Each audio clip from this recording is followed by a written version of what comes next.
No início da década de 70, o projeto de Rudolf Leiting, presidente da Volkswagen do Brasil, era desenvolver um novo automóvel para suceder o Fusca.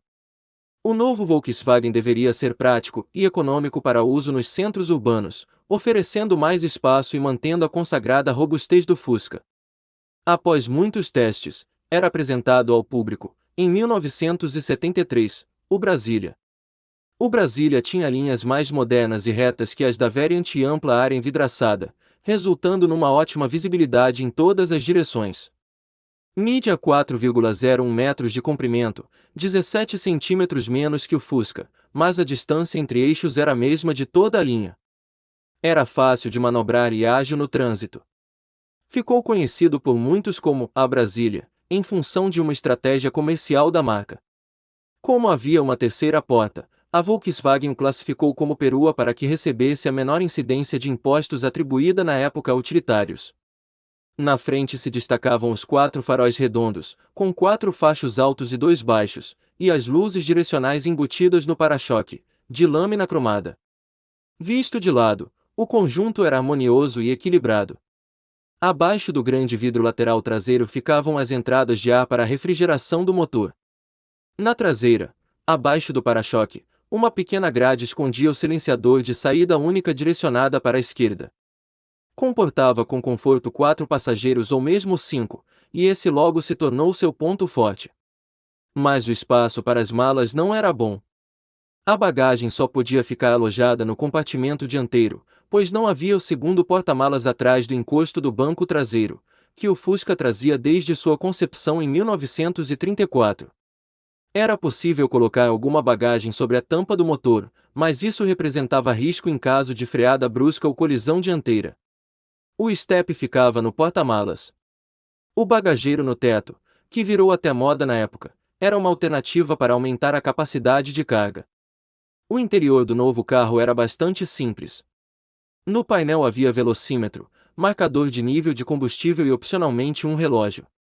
O volante era grande, de 40 centímetros de diâmetro, e na tampa do cinzeiro havia a indicação da posição das marchas. Os bancos tinham um desenho simples. O Brasília chegou como opção um pouco mais cara ao Fusca, mas a intenção era substituí-lo paulatinamente.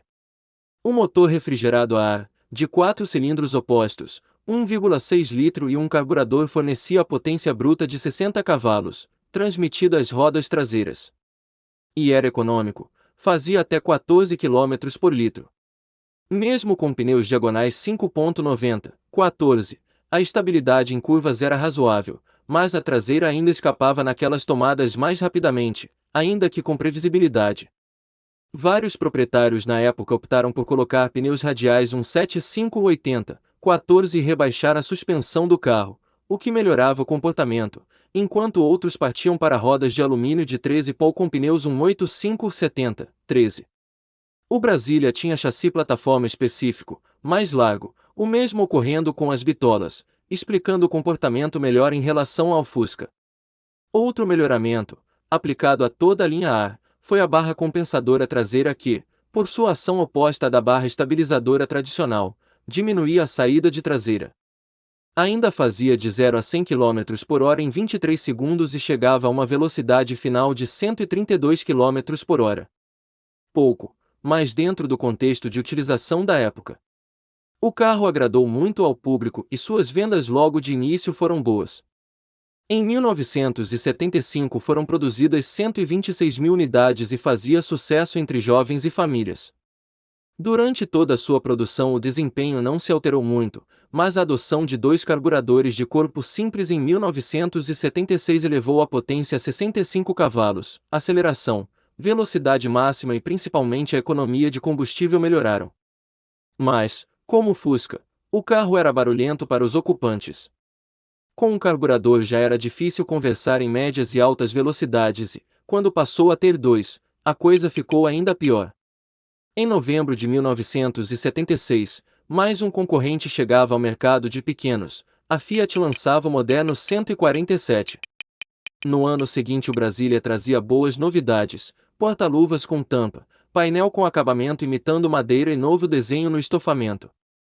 Na parte mecânica, O sistema de freios passou a ter duplo circuito e a coluna de direção oferecia maior proteção e impactos.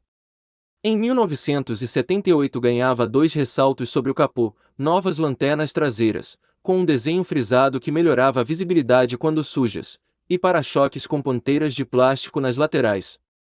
Por dentro, novo desenho do acionador da buzina, tipo almofada central como no Passat, e o bem-vindo desembaçador elétrico opcional do vidro traseiro. No mesmo ano, em agosto, surgia o modelo de 5 portas.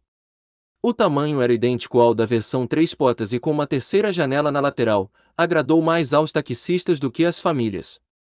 Com a crise do petróleo, todas as fábricas buscaram soluções para tornar seus carros mais econômicos. Um acelerador de duplo estágio passou a equipar o Brasília em 1977. Mas foi um recurso de custo muito reduzido que a VW empregou para alcançar alguma economia, pois levava o motorista a pisar menos fundo. Resultado: não agradou e nunca funcionou muito bem. Em 1980 seus concorrentes diretos eram o Fiat 147 e o Chevette Hatch. Ambos eram mais modernos, velozes e econômicos. Para a década que se iniciava o Brasília LS, versão top de linha, dispunha de novo painel em plástico injetado e com mais instrumentos. Tinha um enorme relógio, velocímetro com odometros total e parcial, marcador de combustível e vacuômetro. Os bancos, mais anatômicos, agora contavam com encostos de cabeça e havia um descansa-braço. No motor, os carburadores tinham novos elementos filtrantes. Havia agora uma opção a álcool, de 1,3 litro e potência líquida de 49 cavalos. Em maio de 1980 a Volkswagen lançava o Gol. De início com motor 1,3 de 42 cavalos líquidos, só começou a emplacar quando recebeu o 1,6 de 54 cavalos no ano seguinte, ainda refrigerado a ar. Mais moderno e atraente, dominou o mercado do Brasília, que viu o encerramento de sua produção em março de 1982, depois de mais de 1 milhão de exemplares produzidos e 950 mil vendidos no mercado interno. Se gostou desse vídeo, deixe seu like e compartilhe o vídeo.